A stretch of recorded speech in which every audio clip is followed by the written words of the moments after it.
जब से मैंने कामरान को और किरण को गंदे काम करते देखा था मैं परेशान रहती थी। आखिरी दफा जब मैंने उनको कमरे में देखा तो मैंने किरण को थप्पड़ लगाया कि तुम्हें शर्म नहीं आती घर के अंदर ये काम करते हुए। तब से कामरान मुझसे नाराज था। नाश्ता करता और ऑफिस चला जाता। एक सुबह इससे बात करने की कोशिश की तो वो बचकर निकल गया। जब रात हुई तो वो इस दिन फिर से शराब पीकर लूटा। अब मुझसे बर्दाश्त ना हुआ। वो ऊपर जाने लगा और मैं भी इसके पीछे पीछे ऊपर चली गई। मैंने कहा, तेरा दिमाग खराब हो गया है क्या कामरान?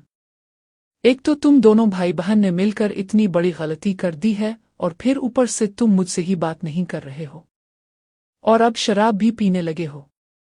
ये सब चल क्या रहा है? कामरान ने मेरी बात का कोई जवाब नहीं दिया। इसके पास से शराब की बदबू आ रही थी। मैंने इसको प्यार से समझाते हुए कहा, देख बेटा मैं तेरे भले के लिए कह रही हूं। मैं तेरी अच्छी शादी भी करवा दूंगी। लेकिन ये जो तो कर रहा है ये ठीक नहीं है। मैं ये भी जानती हूं कि ये सब जो हुआ है वो अनजाने में ही हुआ है। इसमें तुम दोनों की गलती नहीं है। वो बोला, मुझे शादी वादी करनी ही नहीं है। तुम यहां से जाओ। मैं तुमसे कोई बात नहीं करना चाहता। तुम घर वापस चली जाओ। मैंने तुम्हारा टिकट निकालवाने के लिए भी बोल दिया है। आज के बाद मैं तुमसे कुछ नहीं कहूंगा। अगर किरण भी तुम्हारे साथ जाना चाह रही है तो इसको भी ले जाओ अपने साथ। अगर नहीं जाना चाह रही तो कोई बात नहीं, मैंने कहा, लेकिन बेटा मैं ये तुम्हारे अच्छे के लिए कह रही हूं। टाइम के साथ सब ठीक हो जाएगा। हम किरण की शादी कर देंगे। वो अपने घर चली जाएगी। सब ठीक हो जाएगा। और वो बोला, तुम्हें जो करना है वो करो। मुझे उन सब बातों से कोई मतलब नहीं है। इतने में ही किरण छत पर आ गई। किरण को देखकर कामरान की आंखों में आंसू आ गए। किरण भी कामरान की यह हालत देखकर खुद को रोक न पाई। वो इसके गिले से जाकर लिपट गई और उसके बालों में हाथ फेरती हुए इसको चुप कराने लगी। किरण बोली, अब रुक क्यों रहे हो भैया? मैं हूं ना आपके साथ। दुनिया और समाज चाहे कुछ भी कहे, मैं हमेशा आपके साथ रहूंगी। अगर हम अपने रिश्ते के बारे में किसी को कुछ बताएंगे ही नहीं तो किसी को क्या पता चलेगा कि हम दोनों के बीच में क्या रिश्ता है। इतना बोलकर वो कामरान का हाथ पकड़कर उसको अपने साथ नीचे लेकर जाने लगी। मैं वहीं पर बैठी बैठी सोचती रह गई। मुझे समझ नहीं आ रहा था कि अब क्या करूं। बहुत ही अजीब कश्मकश थी ये। मुझे कोई रास्ता नहीं सूझ रहा था। फिर मैं भी नीचे जाने लगी। नीचे वो दोनों बैठकर आहिस्ता आहिस्ता कुछ बात कर रहे थे। मैं उन दोनों की बातों को सुनने की कोशिश कर रही थी, लेकिन मुझे कुछ भी समझ नहीं आ रहा था कि वो दोनों आपस में क्या बातें कर रहे हैं। कामरान भी अब नॉर्मल सा हो गया था। उन दोनों के दिमाग में जरूर कुछ ना कुछ प्लान चल रहा था। मैं उन दोनों के चेहरे को पढ़ने की कोशिश कर रही थी। वो दोनों बहुत खुश दिखाई दे रहे थे। किरण ने कामरान से पता नहीं किया कहा कि वो थोड़ी ही देर में ऐसा चेंज हो गया था। इस रात मैंने खाना नहीं खाया और ऐसे ही सो गई। किरण भी छत पर ही सो रही थी। कामरान नीचे सो रहा था। सुबह उठा तो वो बहुत खुश दिखाई दे रहा था। फिर खाना खाकर वो ऑफिस चला गया। किरण के चेहरे पर भी मुस्कुराहट फैली हुई थी। मैं समझ नहीं पा रही थी कि इन दोनों के बीच में क्या बात हुई है जो दोनों इतने खुश नजर आ रहे हैं। फिर किरण ने मुझे खाना लाकर दिया। खाना खाने के बाद मैं आराम करने के लिए छत पर चली गई, लेकिन लेटने के बाद मुझे नींद भी नहीं आ रही थी। फिर ऐसे ही दिन गुजर गया। शाम हो गई थी। 7 बजने वाले थे। तभी कामरान घर आ गया। वो बाकी दिनों में तो 8 बजे के बाद ही घर पहुंच पाता था, लेकिन आज वो 7 बजे ही घर आ गया था। आते ही इसने किरण को गिले से लगा लिया और उसको कुछ सामान थमा दिया। सामान देकर वो सीधा छत की तरफ चला गया। किरण भी बहुत खुश लग रही थी। वो फिर खाना बनाने में लग गई। कामरान छत पर ही बैठा था। लगभग 9 बजे किरण ने मुझे खाना लाकर दिया। फिर वो वापस चली गई। कामरान ऊपर था। मैंने सोचा इसको खाने के लिए पूछ लेती हूं। मैं थाली लेकर ऊपर गई। वो ऊपर बैठकर शराब पी रहा था। मैंने कहा, क्या बात है बेटा? वो बोला, बहुत टेंशन हो रही है। मुझे अभी अकेला रहना है। अब जाओ। और मैं बोली, ला मैं तुझे खिलाती हूँ। वो बोला, नहीं मैं बाद में खा लूँगा। अभी अब जाओ। और मैं नहीं मानी और मैंने इसको खिलाया। फिर आधा खाना लेकर मैं नीचे आ गई और मैंने बाकी खाना खुद ही खा लिया। किरण से मैंने पूछा, तूने खा लिया क्या? वो बोली, मैं बाद में खाकर सो जाऊंगी। अब आराम करो। मैंने कहा, तो फिर कामरान को भी खुला देना। इसने थोड़ा बहुत ही खाया है। किरण बोली, वो पहले से बाहर से ही खाकर आया है। 9 बजे के करीब कामरान भी नीचे आ गया। इस वक्त किरण किचन में बर्तन साफ कर रही थी। फिर वो भी आ गई और उसने टीवी चालू कर दिया। कामरान ने टीवी में एक छोटी सी चुप लगा दी। इसके बाद वो भी हमारे पास आकर बैठ गया। मुझे फिर आहिस्ता आहिस्ता नशा सा होने लगा। जब मुझे इसका एहसास हुआ तो मैंने किरण से कहा, मुझे कुछ हो रहा है किरण। और वो बोली, कुछ नहीं है, आपको आराम की जरूरत है। फिर मैंने देखा कि टीवी पर गंदी मूवी शुरू हो गई। वो औरत चीख चीख कर आवाज निकाल रही थी। मुझे आधा होश था और आधा नहीं। मैं जानती थी कि कामरान और किरण अब फिर मजे करेंगे। वैसे भी कामरान ने शराब पी रखी थी, इसलिए मैं आहिस्ता से उठकर ऊपर जाने लगी। जैसे ही मैं उठी तो कामरान ने मुझे पकड़कर अपने पास लेटा लिया। मुझे समझ नहीं आया कि मेरे साथ क्या हो रहा है। हम तीनों ऐसे ही पड़े हुए सो गए। अगले दिन सुबह कामरान नहा धोकर अपने ऑफिस चला गया। मैं भी काफी थकी हुई थी। इस रात मजे करने के बाद वो अगले दिन जल्दी घर आ गया। घर आकर वो कहने लगा, अगर आप मेरा साथ दो तो मैं आपका दामन खुशियों से भर दूंगा। हम तीनों को मिलकर जिंदगी की एक दूसरी जिंदगी शुरू कर देनी चाहिए। जो होना था वो तो अब हो ही चुका है। अब पुरानी बातों को भूलकर हमें आगे बढ़ना चाहिए। मैंने इसके गाल पर एक थप्पड़ मारा और बोली, अब होने आना होने को बचा ही किया है। तुम मेरे बेटे थे ही और अब जबरदस्ती मेरे शौहर भी बन रहे हो। तुम्हें सारा पता है, मेरे पास तुम दोनों के सिवा और कुछ नहीं। मैंने किधर जाना है? तुम जो करना चाहते हो कर लेना। अब तुम मुझे खुश रखो या दुखी रखो, अब तो सब कुछ तुम पर ही है। कामरान ने मुझे बाहों में भर लिया। वो बोला, मैं आपको ऐसे जबरदस्ती कभी ना करता, मगर पहले सिर्फ आपको ब्लैकमेल करने के लिए किया था। मगर अब मेरे जिस्म को आपकी तलब होने लगी है। कुछ ही दिनों में आपको भी उसकी तलब होने लगेगी और मैं अब मुखालफत नहीं कर पा रही थी। कुछ ही देर में ना चाहते हुए भी मेरा जिस्म मेरे काबू से बाहर निकल गया। इसके हाथों में अजीब सा नशा था। 2 घंटे के बाद किरण अनार का जूस ले आई। मेरे पास आकर बोली, माँ ये अनार का जूस भाई ने आपके लिए भेजा है। जूस का गिलास मुझे थमाकर किरण वापस चली गई।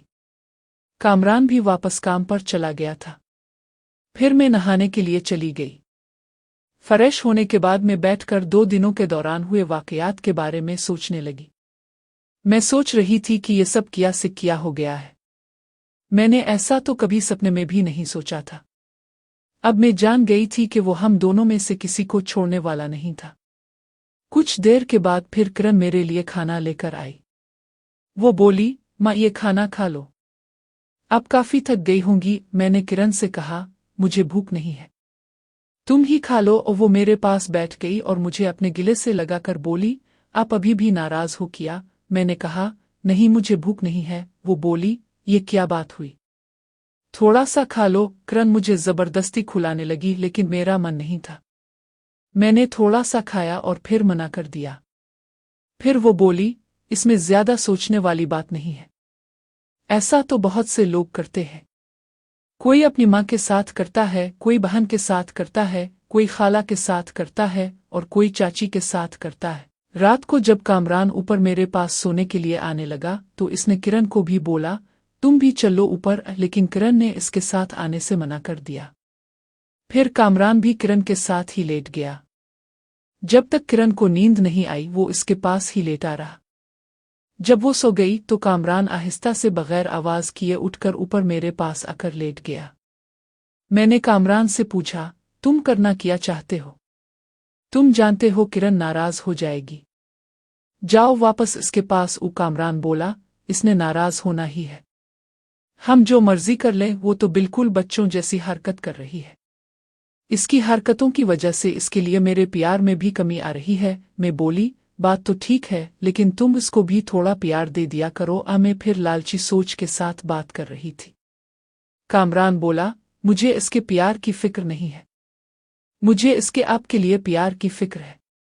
मैंने सोच लिया है कि जब तक वो आपको खुशी से कबूल नहीं करेगी मैं भी उसके करीब नहीं जाऊंगा। मैं बोली, तो फिर इसने ये समझना है कि मैंने तुमको मना किया है। कामरान बोला, तो फिर मैं किरण से झगड़ा करूंगा, इससे प्यार नहीं करूंगा।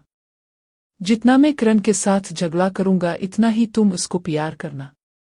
इस तरह आहिस्ता आहिस्ता किरण मान जाएगी। इसमें थोड़ा वक्त जरूर लगेगा, लेकिन सब ठीक हो जाएगा। इसके अगले दिन से ही कामरान उसके साथ झगड़ा करने लगा था। इसने किरण पर ध्यान देना छोड़ दिया था।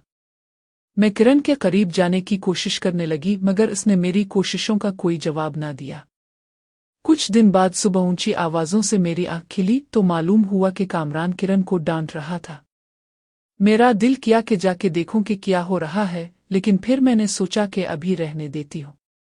तकरीबन 1 घंटे बाद मैंने जाके बाहर देखा तो कामरान जा चुका था, लेकिन किरण की हालत ऐसी थी जैसे कोई मुर्दा पड़ा हुआ हो जिसने सब कुछ खो दिया हो।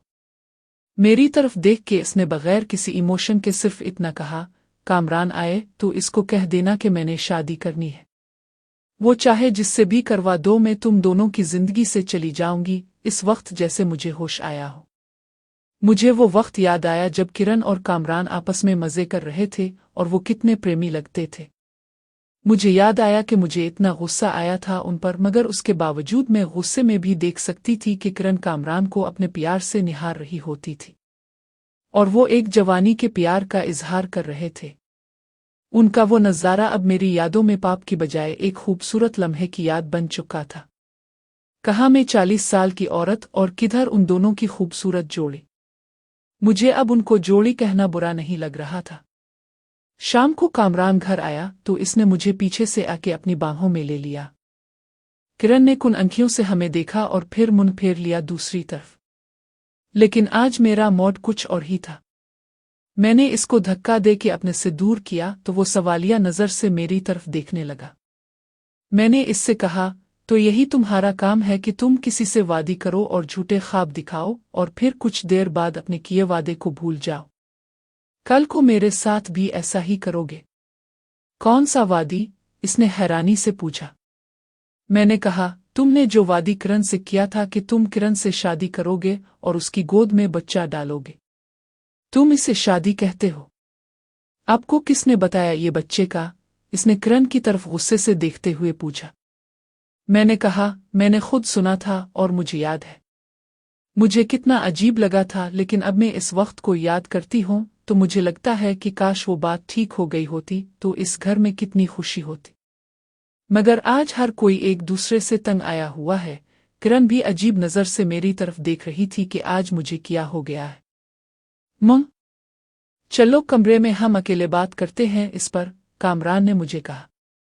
तो मैंने इसे कहा, नहीं, मैंने बस सोच लिया है कि तुम अब किरण के साथ ही सोया करो, इसीलिए मुझे भी शामिल किया था ना अपने इस खेल में। अगर इसे लगे कि वो किसी वजह से तुम्हारी मज़े की तलब को पूरा नहीं कर सकती तो फिर मेरे पास आ जाना, वो भी किरण की इजाज़त के साथ। मगर माँ, मैंने अपना हाथ उठाकर इसे इशारा किया और वो चुप हो गया। आज कितने अरसे बाद मुझे फ़ील हुआ जैसे मैं उनकी माँ हूँ। वो फिर खामोश हो गया। मगर फिर भी शायद कामरान की जिद थी। मुझसे नाराज़ था कि वो कुछ दिन किसी के पास नहीं गया, ना मेरे पास ना किरण के पास। कुछ दिन बाद कामरान के आने का टाइम था तो मैं किचन में खाना बना रही थी कि मुझे किसी ने पीछे से आके बाहों में ले लिया। मुझे लगा कि शायद कामरान है, इसलिए मैंने इसको पीछे करने के लिए कोशिश की, लेकिन फिर मैंने मुड़कर देखा कि वो तो किरण थी। मैंने आगे बढ़ के इसको अपने साथ चिपका लिया। मुझे अपने दिल में एक ठंडक का एहसास हुआ। हमें कुछ कहने की जरूरत नहीं थी। हम सिर्फ एक दूसरे को इसी तरह थामे खड़े रहे। कुछ देर बाद ही हमें किसी के कदमों का एहसास हुआ तो हमने जल्दी से एक दूसरे को छोड़ा और देखा कि कामरान हमारी तरफ देखकर मुस्करा रहा था।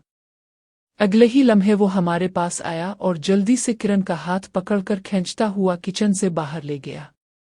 मैंने तकरीबन घंटे बाद जाके उनको खाने पर बुलाने के लिए देखा तो वो एक दूसरे में खोए हुए थे।